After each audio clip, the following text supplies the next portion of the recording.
تلاوت کی ہوئی آیت سورہ کہف آیت نمبر 102 ہے. یہ سورہ کہف کا بالکل آخری رکوع ہے. اس رکوع میں کل 9 آیتیں ہیں. سورہ کہف کے آخر میں جو مضمون ہے بہت ہی مختصر لیکن انتہائی جامع. اس میں 3 باتیں بطور خاص کہی گئی ہیں. کچھ لوگ تو وہ ہیں کہ جو دنیا میں کچھ لوگوں کو نفع بخش سمجھ کر ان کے پیچھے چلتے رہے حالانکہ وہ خسارے میں رہے. کچھ لوگ وہ ہیں جو رب کی ملاقات کا یقین نہیں تھا، جب ملاقات کا وقت آیا تو تیاری نہ کرنے کی وجہ سے ناکام رہے. اور کچھ شرک خفی میں مبتلا رہے. جو عمل خالص ہو اللہ کے لیے وہ عمل مقبول ہوتا ہے، اخلاص نہ ہونے کی بنیاد پر رد کر دیے گئے. آخری رکوع میں یہ 3 باتیں خاص طور سے آ رہی ہیں. سورہ کہف کے فضائل شروع میں آ چکے ہیں اور آخر میں بھی آ چکے ہیں. یہ آخری 10 آیتیں اگر کوئی شخص یاد کر لیتا ہے اور پڑھتا رہتا ہے تو دجال کی فتنوں سے محفوظ رہے گا. یہی بشارت ہے شروع کی آیتوں کے لیے بھی. سورہ کہف کی شروع کی 10 آیتیں یا آخر کی 10 آیتیں ان کو یاد کر کے پڑھنے والا دجال کی فتنوں سے محفوظ رہے گا. اگر کوئی ان آیتوں کو پڑھ لیتا ہے تو اس کے لیے ایک نور ہوگا، روشنی، جو اس کے سر سے پاؤں سے لے کر سر اور پاؤں کے درمیان میں اس کو منور رکھے گا. اور اگر یہ سورہ کہف پوری پڑھ لیتا ہے تو اس کے لیے زمین سے آسمان تک نور ہوگا. اور اگر پوری سورہ کہف جمعے کے دن پڑھتا ہے تو اس جمعے سے لے کے اگلے جمعے تک اس کے ہاتھ میں نور ہی نور ہوگا. اس کی وجہ یہ ہے کہ اللہ نے سورہ کہف میں مختلف زاویے سے توحید کو پیش کیا ہے اور شرک کی جڑوں کو کاٹ کے پھینک دیا. روایتوں کے الفاظ چاہیے تو ابن کثیر دیکھیں، مظہری دیکھیں، حدیث کا متن موجود ہے. شروع کی آیت میں جو مضمون ہے افحسب الذین کفروا ان یتخذوا عبادی من دونی اولیاء، کیا پس گمان کیا ہے ان لوگوں نے جنہوں نے کفر کیا ان یتخذوا کہ وہ بنا لیں عبادی میرے بندوں میں سے من دونی میرے علاوہ اولیاء دوست کارساز. عبادی سے مراد کون ہے؟ میرے بندوں میں سے دوست بنا لے، مجھ کو چھوڑ دے، کام بن جائے گا. جیسے یہودی حضرت عزیر علیہ السلام کو اللہ کا بیٹا مان کر ان کی پرستش کر رہے ہیں. حضرت عیسیٰ علیہ السلام کو عیسائی خدا کا بیٹا مان کر آج تک قوم کو گمراہ کر رہے ہیں کہ تمہاری سزائیں تمہاری گناہوں کی وجہ سے سب ان کو صلیب پر چڑھا دیا گیا، سب کا حصہ معاف. تو حضرت عیسیٰ کی پرستش اور حضرت عزیر کی پرستش قرآن میں اللہ نے خود پیچھے ذکر کیا ہے. قیامت میں اللہ پوچھیں گے انت قلت للناس اتخذونی وهم الہین من دون اللہ، اے عیسیٰ کیا آپ نے لوگوں سے کہا تھا ایسا؟ یہ قرآن میں درج ہے. کیوں درج ہے؟ تاکہ یہ بندے اس آیت کو پڑھ کر رب کریم کے اس تنبیہ سے چوکر نہ ہو جائیں کہ کوئی بندہ اس قابل نہیں ہو سکتا ہے کہ وہ معبود میں شریک ہو جائے. انت قلت، کیا آپ نے کہا تھا للناس لوگوں سے اتخذونی وامی الہین کہ تم مجھ کو اور میری ماں کو دو معبود قرار دو اللہ کو چھوڑ کے؟ حضرت عیسیٰ کا جواب بھی موجود ہے. وہ کہیں گے اللہ اگر میں نے کہا ہوتا تو آپ کو معلوم ہوتا. اگر میں نے کہا ہوتا، یہ نہیں کہا میں نے نہیں کہا، اگر میں نے کہا ہوتا تو آپ کو معلوم ہوتا. مجھ کو مناسب نہیں کہ میں ایسی بات کہوں.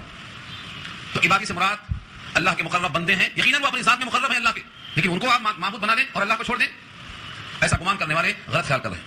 ایک تفسیر میں عبادی سے مراد مقرب بندی ہے. افحسب الذین کفروا، کیا پس گمان کیا ہے ان لوگوں نے جنہوں نے کفر کیا ان یتخذوا کہ وہ بنا لیں، اختیار کر لیں عبادی میرے بندوں کو من دونی مجھ کو چھوڑ کر. اولیاء ولیوں کی جمع ہے دوست، اولیاء جمع ہے ولیوں کی دوست. ولی کہتے ہیں دوست کو بھی، ولی کہتے ہیں سرپرست کو بھی، ولی کہتے ہیں حمایتی کو بھی، ولی کہتے ہیں مددگار کو بھی. تو مجھ کو چھوڑ کر میرے بندوں کو دوست بنا لیں، یہ کس کا گمان ہے؟ کافروں کا. ایک قول کے مطابق عبادی سے مراد فرشتے ہیں، وہ بھی اللہ کے بندے ہیں. چنانچہ بہت سی قومیں فرشتوں کی پوجا کرتی ہیں، ان کی تردید یہاں پر مقصود ہے. اور اگر عبادی کو عام معنی دیے جائیں یعنی مملوک، میرے بندے یعنی میرے مملوک، تو جن کی پرستش ہوتی ہے وہ سب اس کا مزدار بن جائیں گے. میری مخلوق کو اپنا دوست بنا لیں اور مجھ کو چھوڑ دیں اور ان کو نفع ہو جائے، جن کا یہ گمان ہے یہ گمان باطل ہے. اب بعض لوگ کس مخلوق کی پوجا کرتے ہیں؟ دنیا تو خداؤں سے بھر گئی ہے. ہاں، جس کو دیکھا کہ اس سے نفع ہے وہاں ہاتھ جوڑ دیا، جس کو دیکھا کہ اس سے خطرہ ہے وہاں ہاتھ جوڑ دیا. سانپ کا زہر دیکھا اور گائے کا دودھ اس کی شفا دیکھا، اس کے سامنے ہاتھ جوڑ لیا. نفع اور ضرر 2 چیزیں بنیاد بنا کر خدا مان لیا. یہ سب عبادی کا ترجمہ ہے. اگر عبادی کے معنی میری مخلوق لیا جائے تو یہ بت میری مخلوق، یہ گائے میری مخلوق، یہ سورج میری مخلوق، یہ زمین میری مخلوق، یہ چاند تارے میری مخلوق، زمین اور آسمان کی ہر شے میری مملوک ہے، میری مخلوق ہے. یہ سب میرے بندوں میں سے اگر ان میں سے کسی کی پرستش کر کے کوئی سمجھتا ہے کہ وہ خدا کو چھوڑ کے ان سے کام چلا لے گا تو ان کا یہ گمان باطل ہے. اس جملے میں جو خبر ہے وہ پوشیدہ ہے. کیا گمان ہے ان کافروں کا کہ وہ بنا لیں میرے بندوں میں سے، میرے مملوک میں سے مجھ کو چھوڑ کر دوست اور کام بن جائے؟ ایسے تمام انسانوں کے لیے اللہ نے کیا انتظام کیا ہے؟ دسترخوان. نزل کہتے ہیں دسترخوان، لیکن یہاں اللہ نے طنز کیا ہے. دسترخوان پہ کیا چنا ہے؟ روٹی چاول نہیں، جہنم کی آگ. یہ طنز ہے. انا اعتدنا جہنم للکافرین نزلا، بے شک ہم نے تیار کیا ہے، اعتدنا تیار کیا ہے ہم نے، جہنم کو، للکافرین کافروں کے لیے، نزلا بطور ضیافت، بطور مہمانی. نزل کہتے ہیں مہمانوں کے لیے جو دسترخوان چنا جاتا ہے. چنانچہ عربی میں مہمان کو نزیل بھی کہتے ہیں، نزیل اترنے والا. نزل ان کے لیے چنا جانے والا دسترخوان، اور منزل جہاں کو اتارا جائے، جس گھر میں اتارا جائے وہ منزل، جو کھانا پیش کیا جائے وہ نزل، جن کے لیے پیش کیا جائے وہ نزیل.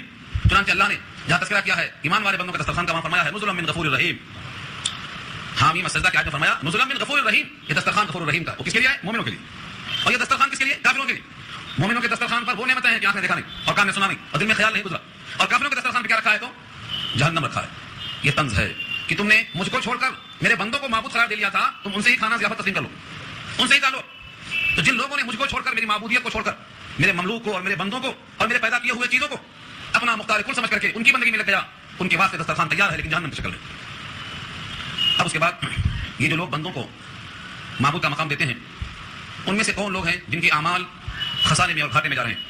محنت تو کر رہے ہیں، ہر شخص محنت کر رہا. انک کادح یا ایھا الانسان انک کادح، اے انسان تجھ کو تو محنت ہی کرنا ہے، لیکن کس کی محنت خسارے میں اور کس کے اعمال گھاٹے میں؟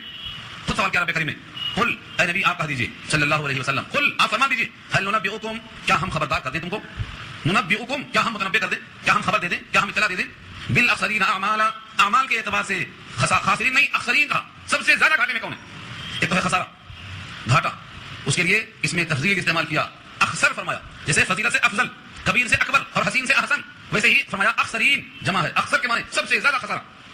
کسی کی فیکٹری ڈوب گئی، کسی کا بینک ڈوب گیا، کسی کی جائیداد ڈوب گئی، کسی کی دنیا کی کمائی ڈوب گئی، ان میں سب سے زیادہ اخسر خسارے میں کون پڑا ہے؟ اس لحاظ سے اعمال، عمل کے اعتبار سے. اعمال جمع ہے عمل کی، عمل کے معنی کام، کام کرتے کرتے سب مصروف ہیں، لیکن ان میں سب سے زیادہ گھاٹا کون سا؟ نشاندہی کر دیا رب کریم نے. اب اس نشاندہی کے بعد بھی اگر کوئی اسی محنت پہ لگا ہے اور کریکشن کرنے کو تیار نہیں ہے، کیا ہم تم کو بتا دیں کہ اعمال کے اعتبار سے بالکل خسارے میں کون لوگ ہیں؟ الذین ضل سعیهم فی الحیاۃ الدنیا وهم یحسبون انهم یحسنون صنعا. اس آیت میں اللہ نے نشاندہی کر دی. اس نشاندہی سے آپ کو پورا اندازہ ہو جائے گا. الذین، وہ لوگ کہ جو ضل، ضائع ہوئی، بیکار ہوئی، سعیهم، ان کی سعی، ان کی کوشش، ان کی محنت، ان کی دوڑ دھوپ، ان کی جدوجہد. سعی لفظ سعی کے معنی دوڑنا نہیں آتا، سعی کے معنی کوشش کرنا، دوڑنا بھی ایک قسم کی کوشش ہے. کہیں دوڑنے کی ضرورت پیش آ جائے تو دوڑنا بھی کوشش ہے. ورنہ لیسا للانسان الا ما سعى، نہیں ہے انسان کے لیے مگر اس کی جو کوشش اس نے کیا. تو کوشش کے معنی سعی، محنت، جستجو. ضل سعیهم، اس کی سعی، اس کی محنت، اس کی کمائی ضائع ہو گئی. کہاں ضائع ہوئی؟ فی الحیات الدنیا، دنیا کی حیات میں، دنیا کی زندگانی میں. زندگی بھر کوشش کرتا رہا، وہ پوری کوشش وہیں کا وہیں ضائع ہو گئی. وهم يحسبون، اور وہ گمان کرتے رہے، وهم يحسبون، اور اپنے طور پر وہ گمان کرتے رہے، اسی دھن میں رہے، اسی خیال میں رہے، انهم يحسنون صنعا، کہ بے شک وہ لوگ جو کام کر رہے ہیں وہ بہت اچھا کر رہے ہیں. دنیا میں اچھا سمجھ کے کرتے رہے، لیکن یہ پوری محنت دنیا میں ضائع ہو گئی. آخرت میں اللہ کے پاس اس کا کوئی اجر نہیں. اعمال کے اعتبار سے سب سے گھاٹے میں یہ لوگ ہیں. یہ کون ہو سکتے ہیں؟ اللہ تعالیٰ نے ان کی ایک قسم سے بیان کی ہے، مثال دی ہے. پتھر پہ کچھ مٹی رکھ کر پودا اگایا. زمین نہیں ہے، نیچے پتھر ہے، پتھر کے اوپر تھوڑا سا مٹی رکھ کر کے پودا اگایا، اور سمجھتے رہے یہ کہ اب یہ پودا ثمر آور ہوگا، پھل دے گا. لیکن اچانک تیز ہوا اور تیز بارش آئی تو نہ وہ مٹی رہی، نہ وہ پودا رہا، نہ پھل کی امید رہی، سب ضائع ہو گئے. یہ مثال دی ہے اللہ نے. کس کی مثال دی ہے؟ جو دکھاوا کر کے کوئی کام کرتے ہیں، اللہ کی خاطر نہیں کرتے، لوگوں کو خوش کر کے بتاتے دیکھو ہم ایسا کر رہے ہیں. پتھر پہ یہ پھل لگانا چاہتے ہیں، یہ پھل نہیں لگے گا. فرمایا رب کریم نے کہ یہ پتھر چکنا ہے، اس پر سے کوئی چیز اگنے والی نہیں ہے، سب نکل جاتا. تو پہلی چیز کیا ہے؟ ریاکاری کرنے والے کا عمل. پتھر پہ جو کسان گھاس اگاتا ہے، پھل اگاتا ہے، اس کی مثال دیا ہے اللہ نے. سلطہ کا، سلطہ کا معنی چکنا پتھر. دنیا میں بہت نیکیاں کیا، ہر نیکی بندوں کو دکھانے کے لیے کیا. دیکھو لوگوں، میں بڑا سخی ہوں، دیکھو میں بڑا کریم ہوں، میں بڑا بہادر ہوں، میں نے اتنے نیکیاں کی ہیں، اتنے نیک کام کیے ہیں، لوگوں کو دکھاتا رہا. سارے لوگ خوش ہوتے رہے. اللہ فرمائیں گے یہ لوگوں کو خوش کرنے کے واسطے کیا تھا، اس کا بدلہ لوگوں سے مانگ لو، میرے پاس کچھ نہیں. میں پارٹنرشپ پسند نہیں کرتا. اناغنا شرکاء عن الشرک، جس عمل میں لوگ شریک ہوں، جس عمل میں لوگوں کی خوشی شریک ہو، میں ایسے عمل سے، ایسے کرنے والے سے بیزار ہوں، اس کا بدلہ ان سے ہی دے دوں. تو ریاکار انسان کو کوئی عمل کا صلہ نہیں ملے گا. مثال کسی ہے؟ ریاکاری کی، دکھاوا کی. تو دنیا میں جو لوگ کام کرتے ہیں بظاہر نہیں کام کرتے ہیں، لیکن اللہ کو راضی کرنے کے ساتھ ساتھ لوگوں کو خوش کرنا چاہتے ہیں. ریاکاری کتنا بڑا وبال ہے. تو ایک عمل تو ریاکاری کا ہے، جس سے عمل باطل ہو جائے گا. اور دوسرا عمل ان کا باطل ہو جائے گا جو ایمان کے بغیر محنت کر رہے ہیں. دواخانے کھول دیے، فائدہ ہو رہا ہے لوگوں کو، بہت اچھا عمل ہے، لیکن اس عمل پر بدلہ کب ملے گا؟ جب ان کا اللہ پر اور اللہ کے ذات و صفات پر یقین اور ایمان ہو. شرط خلنا، جس طرح دنیا میں کوئی غذا اور کوئی دوا اس وقت تک کام نہیں کرتی جب تک کہ اس میں جان موجود نہ ہو. روح نکل گئی، اب غذا کام نہیں کرے گی. قیامت میں اللہ کے سامنے کوئی بھی انسان کتنا ہی نیک عمل لے کے آ جائے، اگر اس کا ایمان نہیں ہے تو کسی عمل کا کوئی بدلہ نہیں ملے گا. ایمان شرط خلنا. من عمل صالحا منکم من ذکر او انثى وهو مؤمن، شرط خلنا وهو مؤمن، شرط. اور جب تک ایمان کی شرط نہیں پوری کرے گا عمل کا صلہ نہیں ملے گا. تو لوگ کتنے لوگ ہیں اس وقت دنیا میں جو دن رات کوشش کر رہے ہیں لیکن ان کا ایمان غلط، اور ایمان کے نہ ہونے کی وجہ سے کسی عمل کا بدلہ آخرت میں نہیں ملے گا. عمل تو کر رہے ہیں لیکن وہ عمل ضائع ہو جائے گا، باطل ہو جائے گا. تو نمبر 1 ریاکاری سے عمل پاک ہونا چاہیے. نمبر 2 جو بھی نیک عمل ہو اس کے ساتھ ایمان ضرور ہونا چاہیے. 2 شرطیں ہو گئی. اور تیسری شرط یہ ہے کہ جو عمل صالح ہو وہ نبی کے طریقے کے مطابق ہو، سنت کے مطابق ہو. اگر من چاہا طریقہ ہے تو من چاہا طریقہ عمل صالح نہیں بن سکتا. رب کریم نے سارے نبیوں کو نمونہ بنا کر بھیجا تھا اپنے اپنے زمانے میں، اور سید الانبیاء کو محبوب بنا کر بھیجا آخری زمانے میں، اور یوں فرمایا کہ یہ میرے محبوب ہیں. جو چاہتا ہو کہ میں اس کو چاہوں وہ میرے محبوب کی طرح نقل کر کے آ جائے. معیار محبوبیت کا معیار محبوب کے مماثل ہو جاؤ. ان کنتم تحبون اللہ فاتبعونی. اگر اگر تم چاہتے ہو، اگر تم اللہ کو چاہتے ہو فاتبعونی، تو میری اتباع کرو، نتیجہ یحببکم اللہ، تم کو اللہ محبوب بنا دے گا۔ تو 3 شرطیں ہو گئی، اخلاص ہو، ایمان ہو، اور وہ عمل مطابق سنت کے ہو، یہ 3 شرطیں رکھا۔ اور چوتھی شرط کہ یہ تینوں چیزوں کے بعد جو آپ کو حاصل ہوا ہے اجر، ایمان، عمل صالح، یہ راستے میں کہیں ضائع نہ ہونے پائے، مرنے کے دن تک ساتھ رہنا۔ یہ کوئی ایسا عمل نہ ہو جائے کہ یہ پورے عمل باطل ہو جائیں، جس کو کہتے ہیں ہفتے عمل۔ کوئی ایسا عمل، مثلا کبھی شرک آ گیا، شرک آتے ہی عمل باطل ہو جاتا ہے۔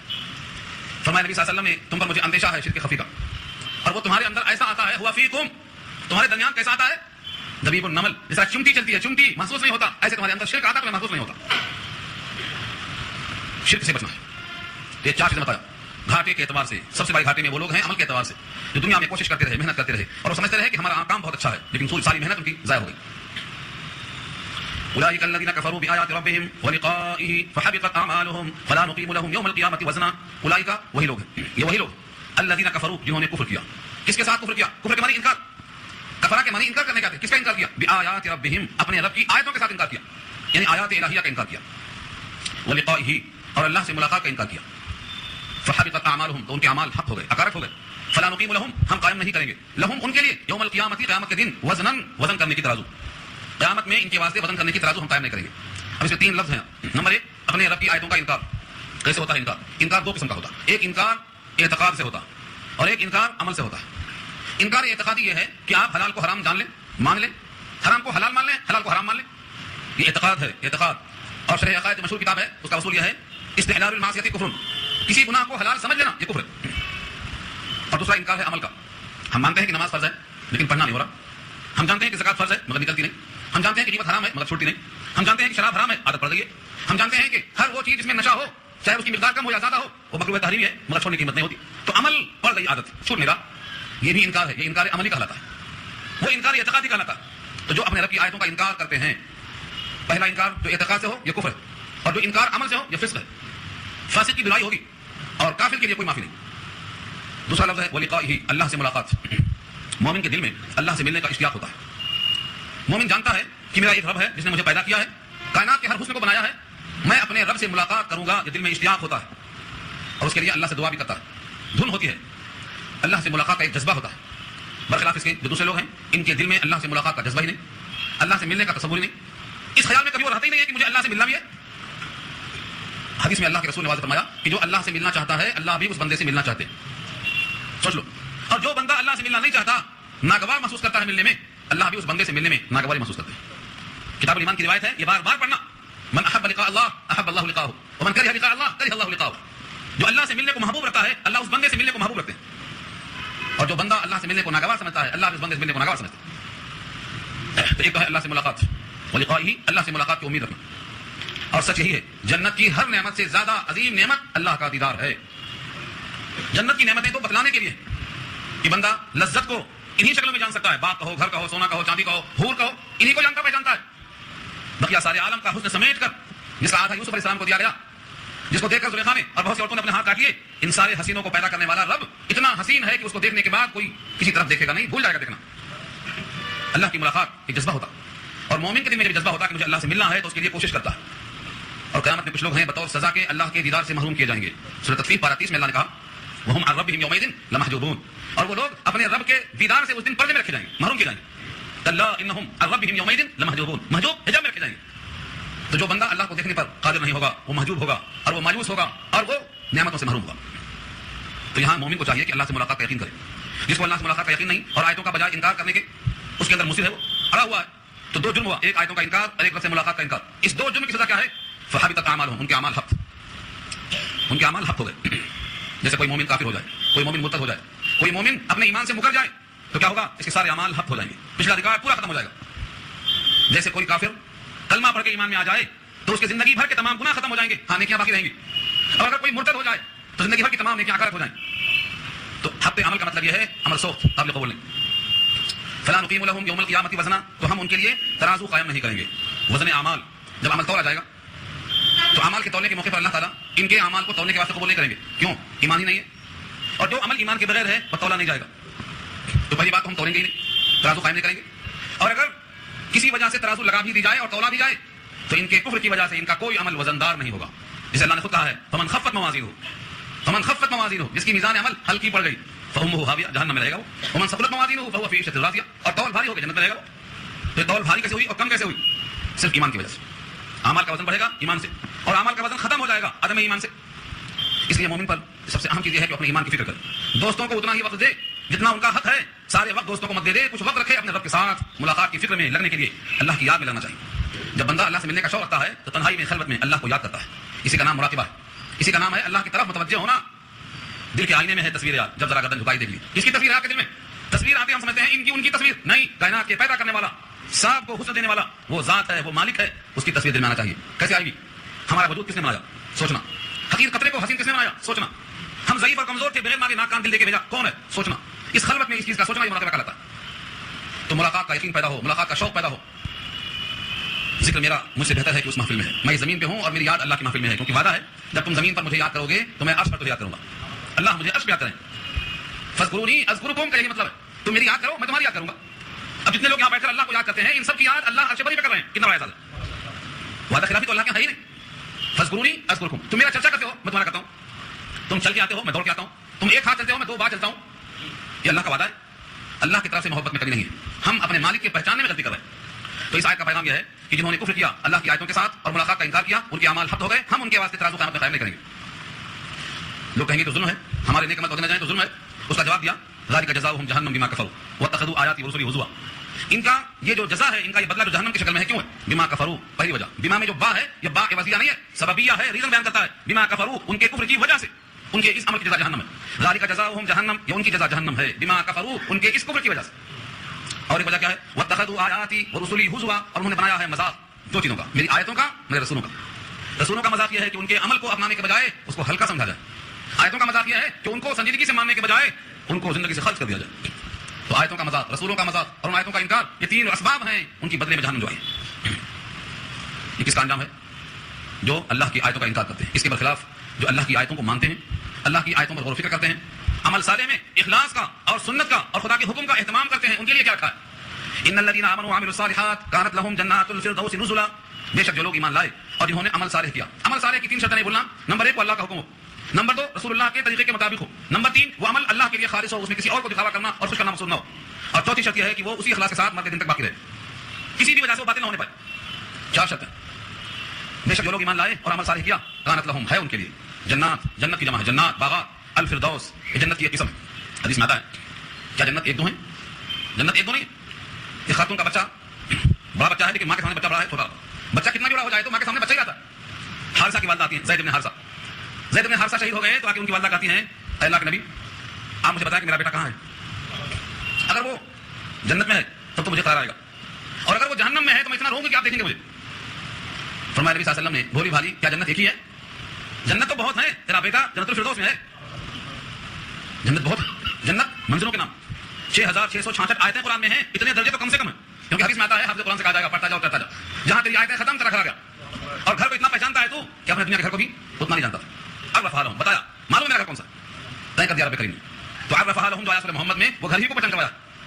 تو جنت بہت, سب سے عمدہ جنت جنت الفردوس ہے. جنت الفردوس عرش اعظم کے بالکل نیچے ہے, اور وہیں سے جنت کی 4 نہریں نکلی ہیں. 4 نہریں جن کا ذکر سورہ محمد میں آ چکا ہے. دودھ کی نہر, شراب کی نہر, شہد کی نہر اور پانی کی نہر, یہ سب نہروں کا ذکر کیا اللہ نے. تو جب اللہ سے مانگو تو کم کیوں مانگتے ہو؟ جنت الفردوس مانگو, جنت الفردوس مانگنا چاہیے. لیکن کچھ نہ کچھ اس کے لیے کرنا بھی چاہیے. کچھ بھی نہیں کریں گے لیکن چاہیں گے جنت الفردوس, کچھ نہ کچھ کرنا چاہیے. صحابہ کی شان یہ ہے کہ انہوں نے ہر سوال جواب واضح کر دیا, سوال جواب واضح کر دیا. حضرت انس کا واقعہ بھولنا نہیں چاہیے. جب حضور سے انہوں نے کہا کہ میں یہاں بھی خادم ہوں وہاں بھی خادم بننا چاہتا ہوں, تو فرمایا کہ ایسا اگر ہے تو میرا تعاون کرو سجدوں کی کثرت سے, کیونکہ میں سجدہ کثرت سے کرتا ہوں اور میرے ساتھ ملانا ہے تو تم کو بھی یہ کام کرنا ہے. تو سجدہ کثرت سے کرنے کی وجہ سے یہ مقام ملے گا. جو تواضع کرے گا بلند ہوگا. سجدے میں تواضع ہے.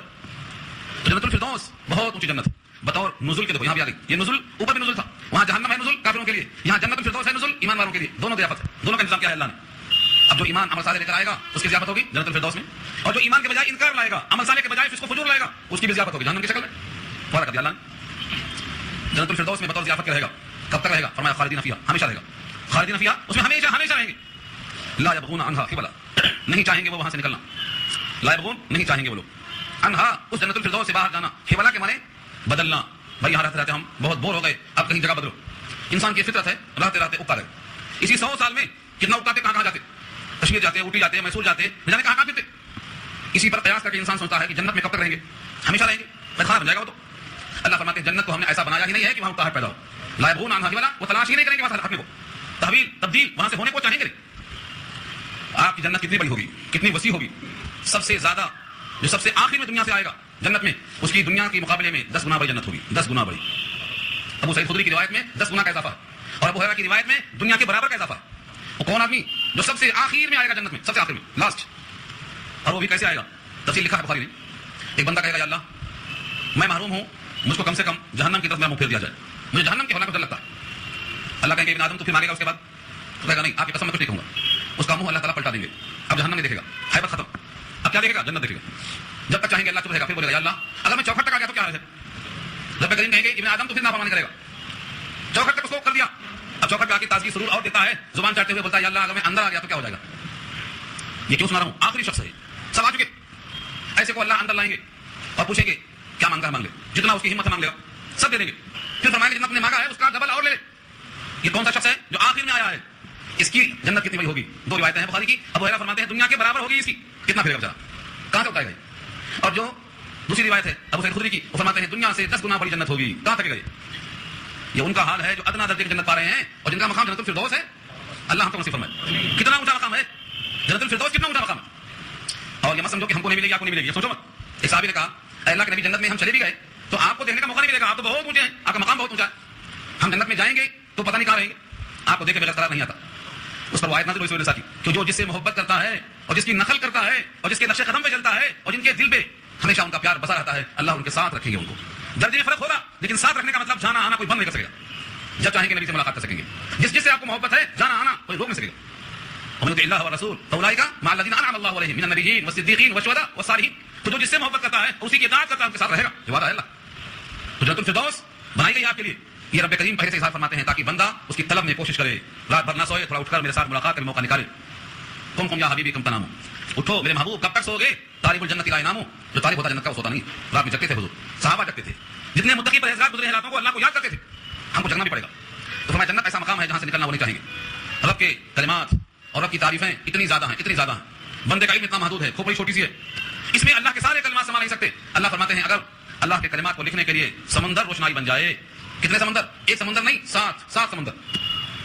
دیکھیے قل لو كان البحر مدادا لكلمات ربي، کہہ دیجئے اگر ہو جائے سمندر روشنائی لکلمات ربی، میرے رب کے کلمات کو لکھنے کے لیے، لنفد البحر قبل ان تنفد كلمات ربی، تو سمندر کی روشنائی ختم ہو جائے گی میرے رب کے کلمات کے ختم ہونے سے پہلے، کیونکہ کلمات الہیہ لا متناہی ہیں، سلسلہ کبھی ختم نہیں ہوگا، اور سمندر ختم ہو جائے گا۔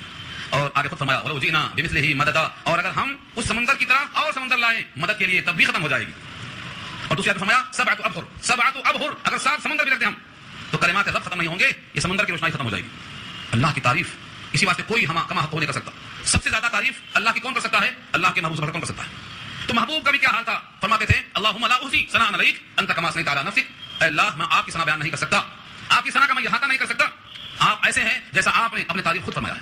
یہ کیا ہے؟ یہ بتانا ہے کہ اللہ کے نبی بھی اللہ کی تعریف کا احاطہ کرنے سے قاصر ہے، اللہ کی شان، اللہ کی تعریف، ان کے کلمات کبھی ختم نہیں ہو سکتے۔ اس ذات کے کلمات جب ختم نہیں ہوں گے تمہارے ہوا ایسے ہی جنت کی نعمتیں لامحدود ہیں، ان کی عطا بھی لامحدود ہے، جس بندے کو عطا ہوگی خوب عطا ہوگی۔ اب اس کے بعد نبی کریم محمد مصطفیٰ صلی اللہ علیہ وسلم سے اللہ نے کہلوایا قل، اے نبی آپ کہیے انما انا بشر مثلکم، انما یہ کلمہ حصر ہے، اس کے سوا اور کچھ نہیں، انما کے معنی اس کے سوا اور کچھ نہیں، انما کے معنی صرف یہی، فارسی میں کہتے ہیں جزئی نیست، صرف اور صرف یہی۔